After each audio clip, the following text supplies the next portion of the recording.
Good morning. Tuesday, and you can tell that it is coming into school holiday season because the rain's coming down. And when the rain's coming down, you kind of know that schools are going to break up soon, and there's going to be 6 long weeks of, well, of what? And I think that's the of what is the theme of this morning's reflection.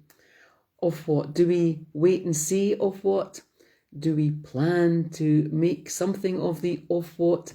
Do we plan to fill every moment of every day? Do we have general plans or general lists of things that we would like to be doing if it's possible and when it's possible? All sorts of things that might depend on the weather, might depend on how we're feeling, might depend on who's around and who's not around. All the things that you try to bring in together to make a plan.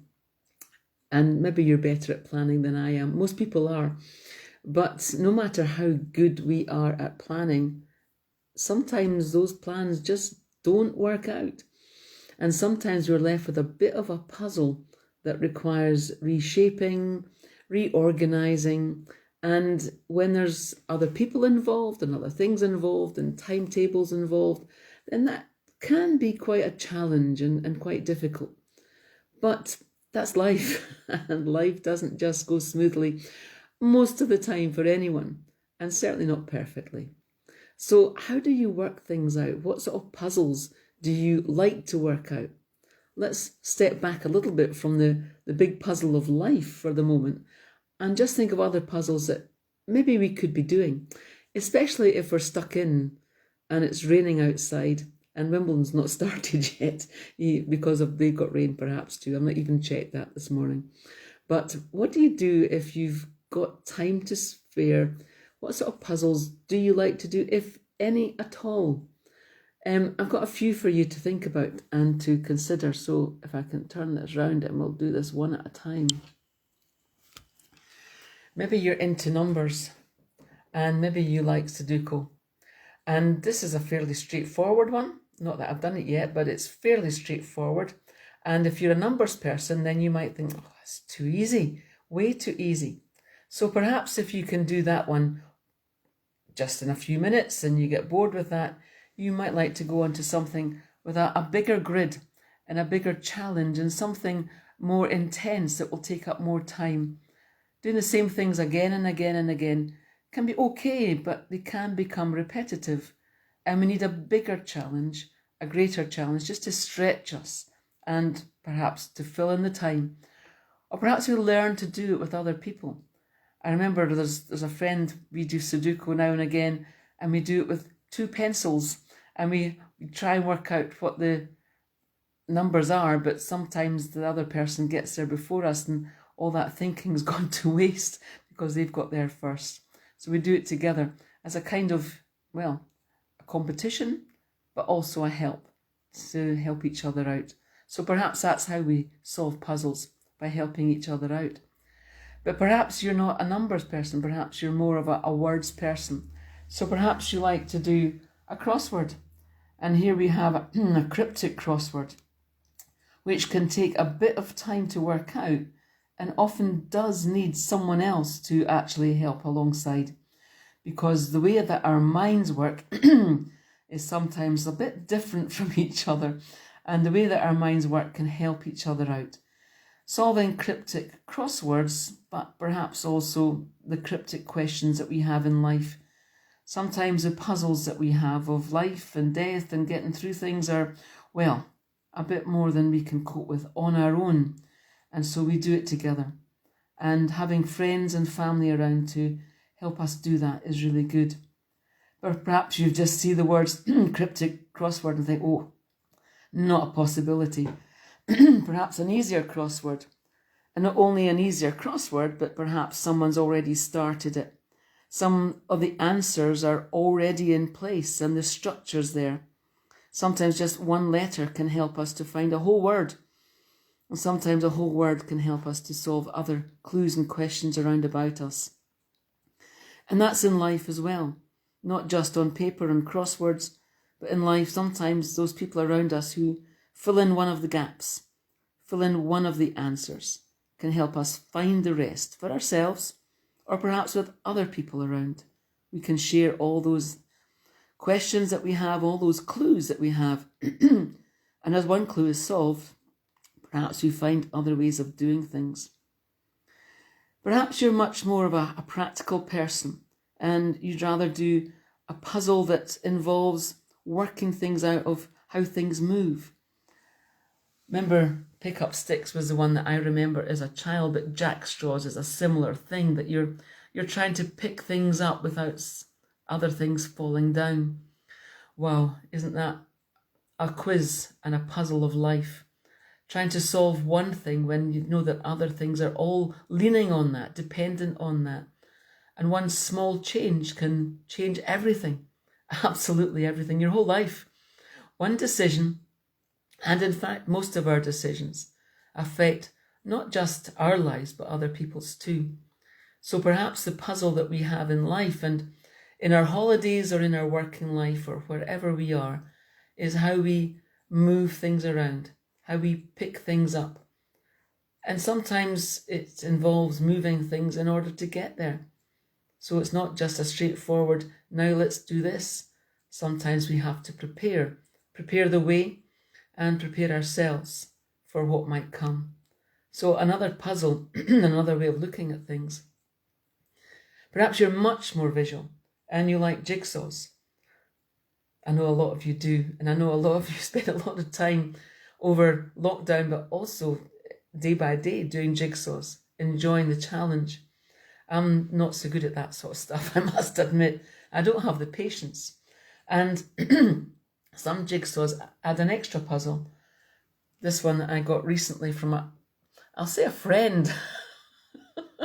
She was a friend. No, she is a friend, absolutely. But the jigsaw that you've to make here, as many of you will know, is not simply the picture that's there, but was it what happened next or what happened before? I think it's what happened before. I've not even opened it yet, but one day when I've got other friends round, perhaps we can face this challenge together, because it's not always just what we see, it's what happened before. And sometimes that happens in, well, absolutely real life, when we meet people who maybe are in a bit of a mood, a bit of a tiz, maybe are not themselves, and sometimes we've got to try and work out, well, what's happened before to make this their mood for today? What is happening in their life that has brought them to this bit? And not just decide on the picture that we see in front of us, but try and work out what happened before and whether that person needs a little bit more TLC, perhaps, a little more help. All sorts of puzzles. The last one that I've got to show you is one that I have not completed because I simply can't. I can make the puzzles up, but I can't solve them. And it's simply a puzzle of dots. To draw on a bit of paper, just a number of dots, and then make what could be made of it. That's what artists do. They try and make what is something out of what I see is nothing. Isn't it amazing what people can do? Maybe you see these dots and immediately see something. Or maybe what you're thinking is, maybe if I turned it round that way, there's a picture that I need to see. I still see a page of dots, to be fair and to be honest. But it's something that you can do with a family around a table. Give them a set of dots. What can you make of it? All these puzzles, all these challenges speak of life, speak of our life and our world.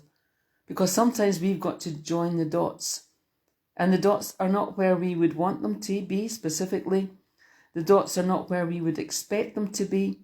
But perhaps we can make something completely different. Use our imaginations. Use all that we've been given by God. And use our experience. Because people like me who just see a number of dots that have got no connection need people, some of you, who can help us to actually make those connections, join things up, see how things need to be and how they can be formed. Life is a puzzle. Sometimes it's a puzzle that we enjoy. Sometimes it's a puzzle that truly, truly frustrates us. Sometimes it's a puzzle that takes us places that we don't want to be, we don't expect to be. But sometimes where it leads us is where we need to be. And sometimes it opens up to us a picture that we had never ever imagined or thought possible. Yes, it's good to do the puzzles that we can solve, but it's also good to stretch ourselves, whether it's being artistic, working with words or numbers or practicalities, to work together. Because as we work together, then we are more likely to find an answer that fits. And that fits not just us, but the people around us. That fits not just the people that we know who are around us, but that fits the world. Our world is a puzzle, but God is there to help us to work it out, to see the bigger picture, to find one or two clues that will help us to solve things, to help us work out what happened before, and to help us to see what things we can move, the things that need to be moved, and perhaps even to see the things that might fall when we move in that direction, so that we can work out ways to catch them, or maybe to let them go, because sometimes we need to let things go in order for the best picture to emerge. So yes, it's a rainy day, it's a miserable day. I'm just going to get all my waterproof gear on, and Juma and I are going out for a walk no matter what, because sometimes again we need to just see what's there and step forward into it. And it might not be what we'd imagined or hoped for, but sometimes we just need to get on with it, and that can be the hardest part of all. And when we need to get on with it, and it is the hardest part of all, then isn't it good to know that there are folk around us, folk there to support, to pray for us, to just be there. We know that we can chat if we need to, or sometimes just sit with them if we need to. I think today for some people might be a day of sitting in, watching Wimbledon perhaps, or the cricket if that's your bag, or watching a film, or doing a puzzle. But today and every day, we are offered life, and life in all its fullness. Doesn't always feel like that, I know, but it's there for us to help one another through. So in this last week of school, for us in Fife at least, maybe some of you have already broken up in other places or have a long time to wait for that school breakup. Whatever the weather brings and whatever life offers, let's see how we can help each other to make the best of it and to make things work really, really well. Me, I'm going to put the jigsaw away, or the jig, whatever it is, away for a while. And what I'm most likely to pick up is the Sudoku. And then we'll see if we can solve things and make things happen. Enjoy your day, whether you're out or in or round about. Shake it all about and see what comes and enjoy it. God bless. Have fun.